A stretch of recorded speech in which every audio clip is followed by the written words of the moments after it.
There's an urban model common to most Latin American cities. It started with a grid, typically set by a river, with a central area where people could congregate. This model was replicated again and again, and many cities grew and thrived. These cities were so successful that they attracted people from surrounding rural areas and even from other continents. Among them are grandparents and great-grandparents who were able to prosper at rates they could never have imagined. In these cities, economic activities diversified. People could find jobs as well as study, invent, and replicate. Much of our city's success springs from that fact. Today, 198 of these cities generate more than 60% of the region's GDP. They are our economic engines. However, many of our cities have been victims of their own success, growing in an unplanned and disorderly manner, and the economic engine has started to break down. Today, many of our cities are in crisis. They're no longer growing like they used to. 1 in 4 people in Latin American cities live in slums. Less than 20% of the sewage is treated. Rivers that once fed cities have died. We're forced to bring water from increasingly distant locations. Social meeting places have become dangerous. We've turned into the world's most violent region, with 20 homicides per 100,000 inhabitants a year, almost triple the world average. Our cities are responsible for 80% of our carbon dioxide emissions, and climate change is making them more vulnerable. Is it possible to replace this exhausted growth paradigm with a more equitable one? A model that honors our past as well as our future? We think it is. Let me explain. There are about 140 cities in Latin America and the Caribbean that we at the IDB call emerging. These cities are growing demographically and economically at rates above the national average. They face many of the same challenges mentioned earlier, but by working with them, we believe we can have a decisive impact on their development.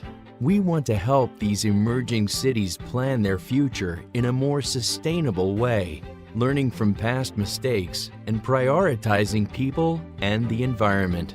With those goals in mind, we've developed a tool capable of performing quick analyses and providing multidisciplinary solutions, the Emerging and Sustainable Cities Initiative. The initiative rests on 3 pillars of sustainability: an environmental and climate change pillar, an urban pillar, and a fiscal management pillar. How does the tool work? In each city, we create an interdisciplinary team of specialists from the IDB and the local government. The team then makes a quick diagnosis of the city, analyzing 120 indicators and 3 baseline studies. 1, to determine the level of carbon dioxide emissions. Another, to analyze the growth dynamics of the urban footprint. And finally, a risk and vulnerability map. We do all of these studies because we want the city to embrace resilience as their future.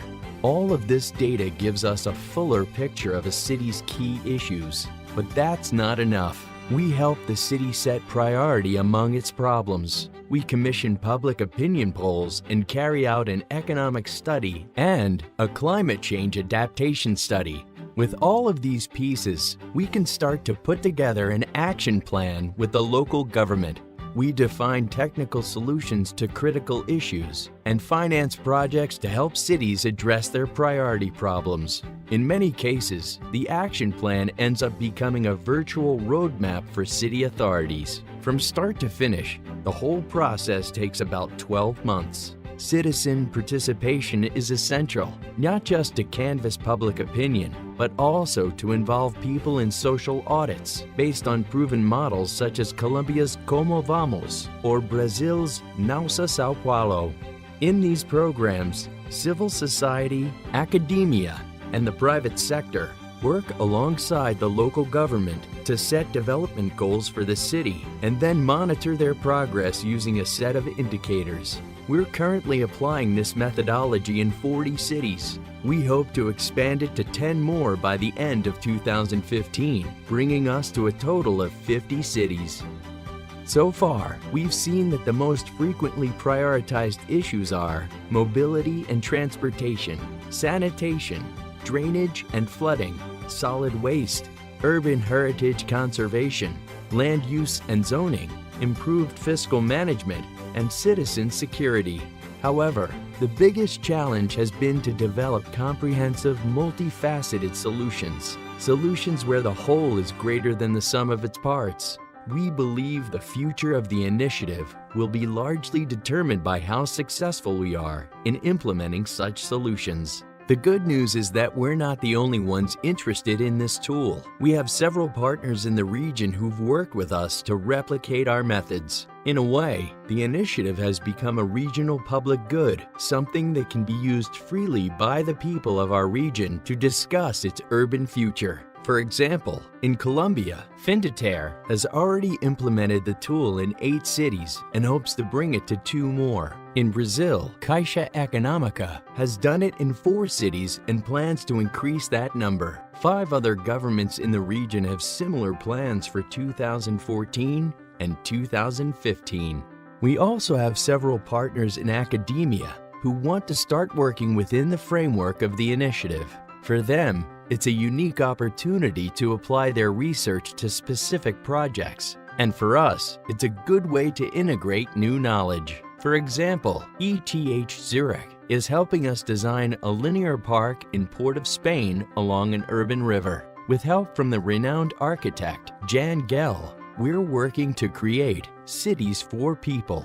We want to expand, improve, and democratize the use of public spaces. We want to promote sustainable mobility. We want more quality public transportation and fewer cars, more bikes and pedestrians, and fewer traffic accidents. We're already testing several of these measures in cities such as Mar del Plata. Next up are Asunción, Jalapa, Palmas, and Tegucigalpa. We view the Emerging and Sustainable Cities Initiative as a space for innovation and for testing new ideas. And let's not forget the donor partners who make it possible for this initiative to keep growing. Like us, they're increasingly convinced that working in emerging cities is key to the development of countries in our region.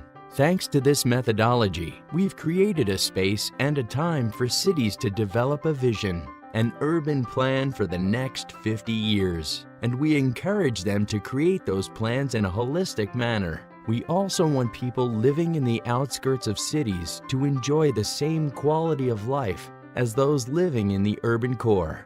And we invite cities to exchange knowledge and to be open to the constructive criticism of their citizens. In short, we propose a vision of inclusive and sustainable cities so that urban equity can become a reality in Latin America and the Caribbean.